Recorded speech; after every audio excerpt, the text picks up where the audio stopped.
हाँ, माशाल्लाह माशाल्लाह, हर कोई तुम्हें देख रहा है इस वक्त। अरे एक काम करो ना, तुम इंटरनेट पर अपना चैनल बना लो, तुम्हें इश्तिहार भी मिलेंगे और हर कोई तुम्हें देखता रहेगा।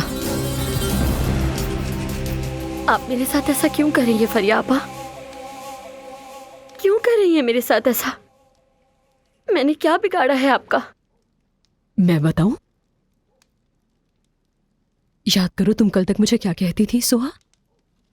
अब क्या हुआ? कैसे भूल गई कि तुमने और तुम्हारी माँ ने क्या किया मेरे साथ? क्या तुम उन लोगों में से नहीं हो जिसने मुझे यहाँ सिर्फ एक तवाइफ के अलावा कुछ भी नहीं समझा? हाँ, तुमने तो इंसान तक नहीं समझा मुझे। हमेशा हकारत से देखा, हमेशा गिराती रही। भूल गई क्या तुम ये सब? तुम्ही ने तो कहा था कि मैं इस हवेली में रहने की हैसियत नहीं रखती हूँ।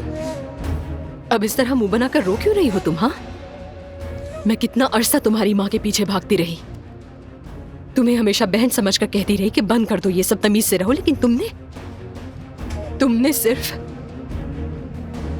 हमेशा मुझे धक्का दिया और डराती रही। तो अब क्या हुआ? ये तो होना था, है ना? ये तो होना ही था।